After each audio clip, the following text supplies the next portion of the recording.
Okay, let's see where we are. Am I in here? And I am streaming live on Facebook. Hello, welcome to Tea and New Book Tuesday.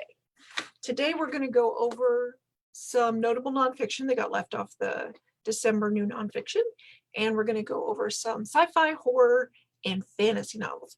Mostly fantasy and horror this month, but lots of interesting stuff. Today I am having Tazo glazed lemon loaf, which is very lovely. This one could use a little more sugar than I happen to have with me. But, okay, let's get in here to sharing my screen. As always, you get to watch me figure out technology. And go into my presentation. There we go. All right. And I'm on the last slide. Okay. Escape out of this. Do that real fast so you can't see. And then, now we'll present. There we go. There we go. Now we're at the beginning. All right. Welcome to Tea and New Book Tuesday. We went over today's theme. We went over what I'm drinking. I'm reading a book called The Lady Upstairs. Nope, sorry. Let's start with giveaway because that's the first slide I put up. Today I'm giving away How the One-Armed Sister Sweeps Her House by Cherie Jones. It comes out February 2nd, so you'll get to read it before it comes out. If you wanted to review it on our Goodreads group, that would be fun. Everybody would get to know what you thought of it. I think this was sent to me by the publisher because I'm now getting books sent directly to me so that I can give them to you. If you want to win, put "I want to win" in the comments and add your preferred MPL location for pickup. I'm going to close the giveaway on Friday at 9 a.m.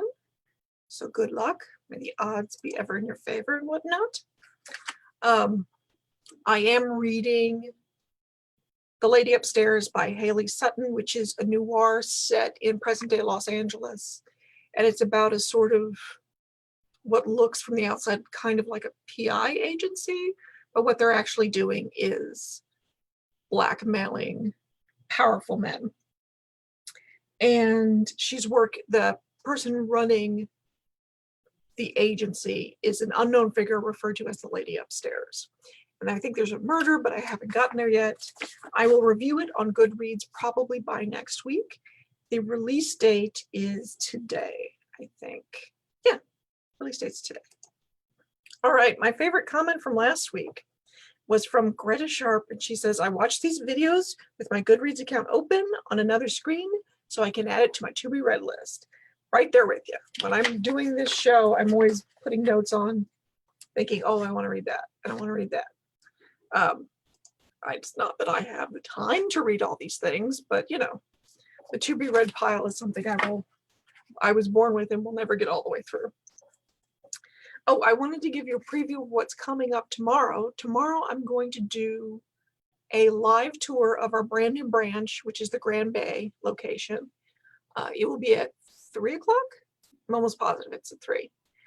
So if you wanted to see the converted, it was a bank, and we've converted it into a library. It's so gorgeous. It's not huge, but it's really neat looking.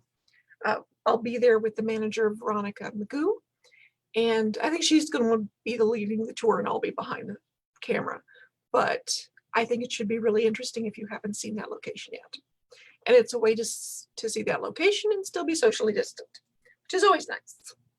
All right, so let's talk about this notable nonfiction, of which there are only a few. And I'll explain at the end why there are only a few. Wild Minds, the Artisan Rivalries That Inspired the Golden Age of Animation by Reed Buller. This is about exactly what it implies it's about.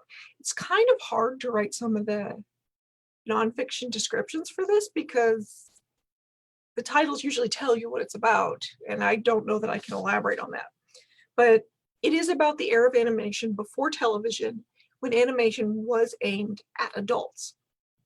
At that time, they would play an animated short before a movie,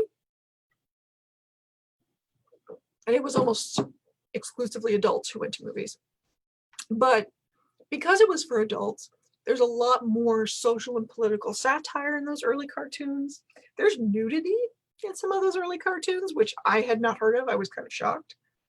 And obviously, we've got some of the big players in here, like the Disney brothers and the people who invented Bugs Bunny.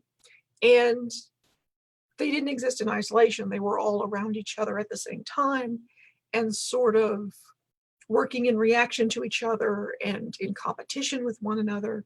And that dynamic sounds really interesting.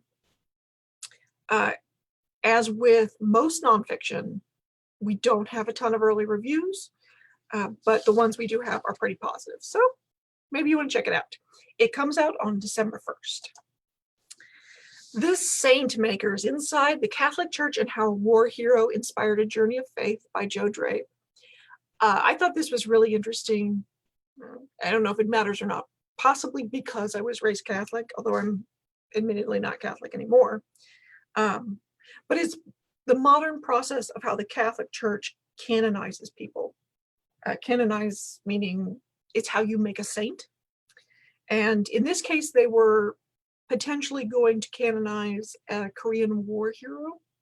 So it's sort of about the author investigating how that works and how little the canonization process has changed over the centuries, and also sort of his own faith journey.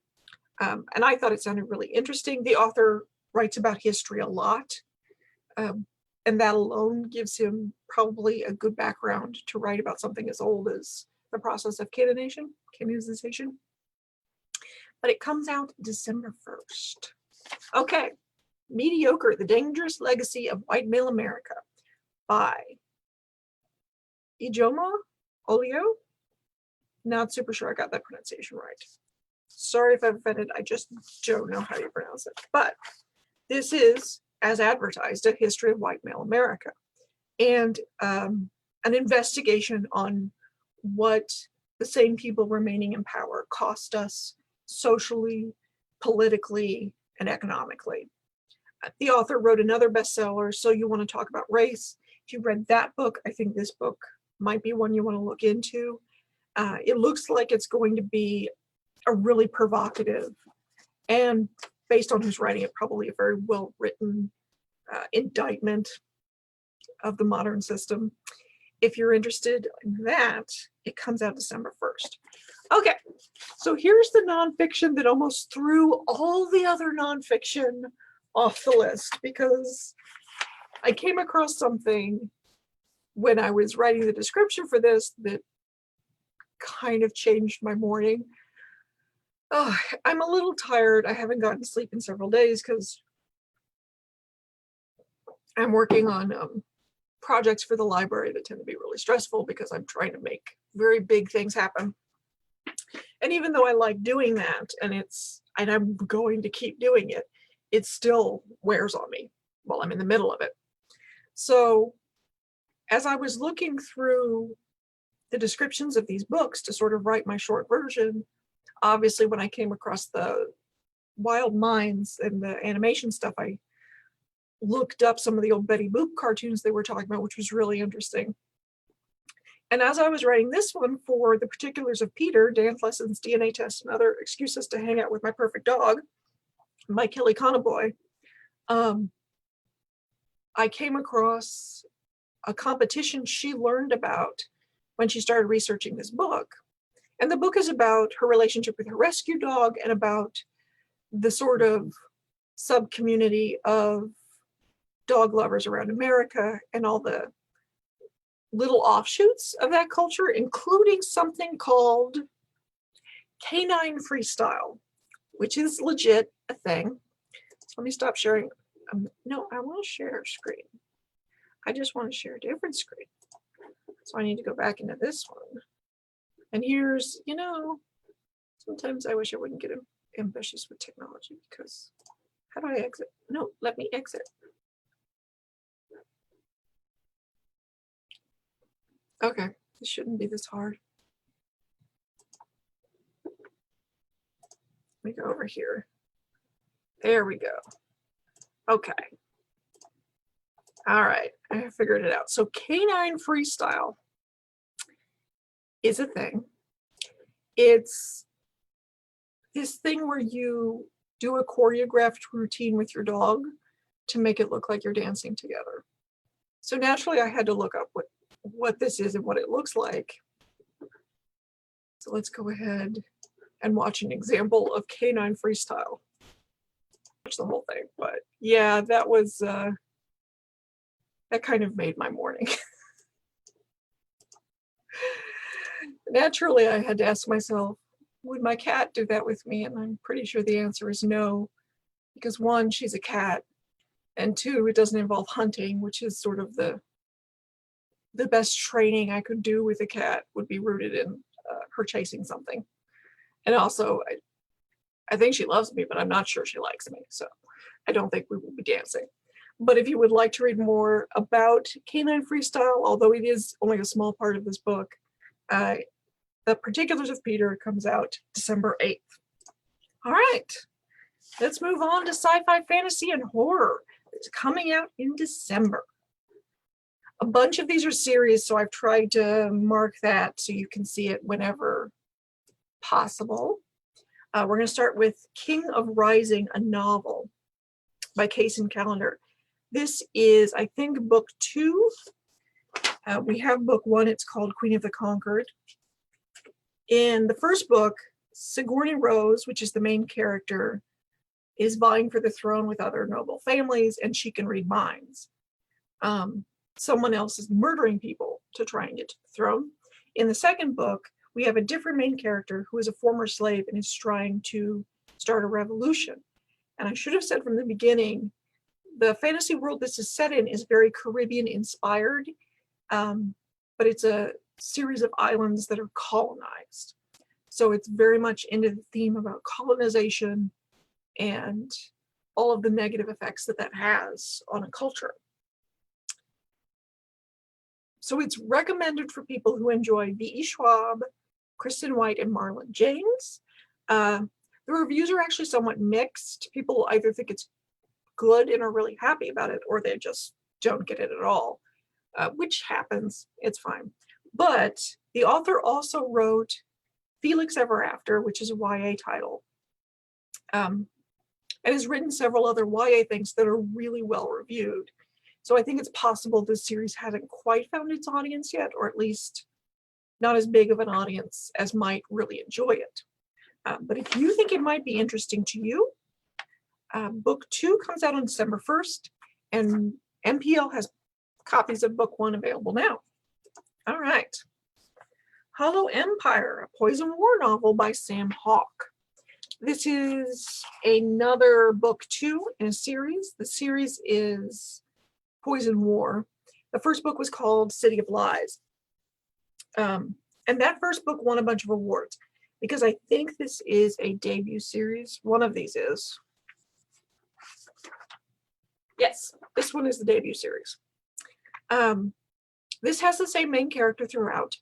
The main character is a member of a royal court, and that this person seems quiet and unassuming from the outside, but is actually the master of poisons for the royal court. They didn't say this, but I kind of get the impression that means they poison people. But at some point, the king dies of an unknown poison, and that unleashes chaos. Like armies are attacking the city, and the main character is trying to protect at least one member of the royal family. In the second book, the conflict from the first book has unleashed ancient spirits and ancient magic. So now they're coping with that. The first book, City of Lies, we have, and it's available to check out. The second book, Hollow Empire, comes out December 1st. All right. This one's weird. Just stick with me. It's about a food critic who is also a psychopath. She starts murdering her ex-lovers and eating them. So, you know, just a romp. Just actually, it's supposed to be somewhat of a satire, and I kind of get the impression it might be a little bit funny, but it's definitely going to be dark. So, you know, not for everybody. But A Certain Hunger by Chelsea Summers. One reviewer said, I loved this, It's the female American Psycho that I didn't know I desperately needed.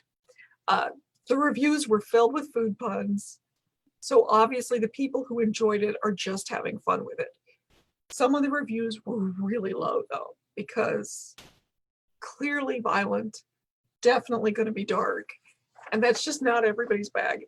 I like horror, and I'm probably not going to read this because this goes down a path I can't quite get behind.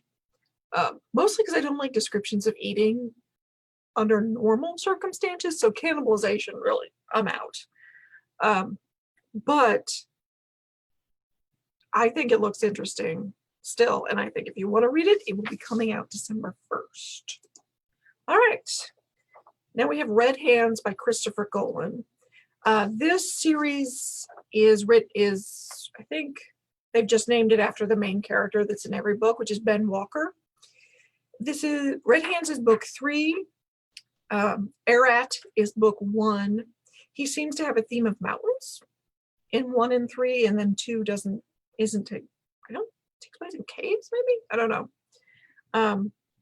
But Ben Walker, the main character of this series, is the resident weird stuff expert who's called in to deal with cases of like ancient magic or the unleashing of something insane. One of the books deals with Pandora's box. Another one deals with like an ancient mummy. Red Hands is about a bioweapon that causes people to become sick, but also they end up with red hands, and when they touch people, it kills them. Ben Walker is after, I think, a patient 0 who is trying to hide in the mountains, and the patient 0 is realizing she may never be able to touch another human being for the rest of her life, but also developing an almost uncontrollable urge to go touch other people, which is probably the disease manifesting. Early readers are giving Red Hands 4 stars. If you want to read the series, we have all of them, but Red Hands comes out December 8th. All right. I mean, this is the bookkeepers taking care of their own. The Dark Archive, an Invisible Library novel. Dark Archive is, I think, number 7 in the Invisible Library series. Book 1 is Invisible Library. It is about, unsurprisingly, a library, or more specifically, a spy who harvests fiction for a mysterious library. She harvests fiction from different realities. So finding stories kind of from alternate worlds, I think, based on that. And in book 7, she's dealing with people who are trying to assassinate her. This looks like fun, like, you know, the emotional opposite of A Certain Hunger. And it's very much aimed at librarians and library lovers. We have all of the books. I think they've checked out pretty well. People seem to be enjoying them, and most of the series is 4 stars and up. But Dark Archive, the 7th book, comes out December 29th. All right, this is one I actually previewed back in September when I thought it was coming out in September, but the date got pushed back. And don't assume that that's a bad thing about the book, because in the year of COVID, everything is FUBAR. It's just insane. So a lot of stuff has gotten pushed back. But this is his debut about a little boy who survives a severe illness, and for a minute his family just feels lucky and fortunate, and they're just going to go on with their lives. But his illness has caused him to develop an imaginary friend, and that imaginary friend starts to try to convince him to do violent things. So we're in the deep, long-running horror trope of creepy kids. It's going to be very much about family. It's had a ton of early reviews because, you know, it's been available for librarians and teachers to pre-read for months. And for the most part, they've been really good.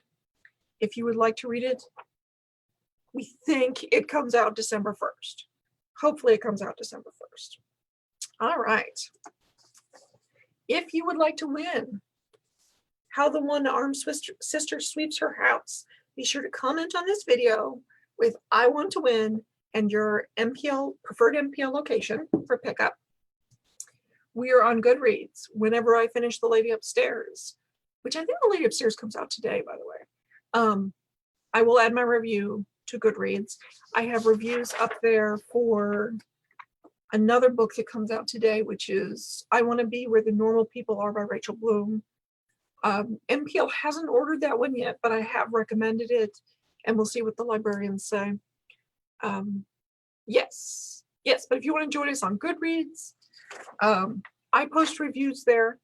Maybe at some point you guys will start posting reviews there. It would be fun, and I could highlight them and we can talk about them on the show. But if you want to just join us and watch, that's also okay too. Find us on Goodreads. I've also made a newsletter for every single episode of this that includes every book I talk about. You can click from the newsletter directly to our catalog to put them on hold. That newsletter is called MPL Preorders. The link is in the description. And next week, we are going to talk about 2020's best Christmas books. So hopefully you guys will like that. For one final thought, Samantha Shannon tweeted, "I'm so grateful the US puts a novel on its novels because it reassures me that what I'm seeing is definitely a novel and not 20 miniature badgers in a shoebox." I thought that was funny. Okay. I'll see you next week, next Tuesday, 11, or possibly tomorrow at 3 for the Grand Bay tour. Thank you for watching. And now I have to figure out how to turn this off, which, as we know, is not my strong suit. Okay. What if I just end?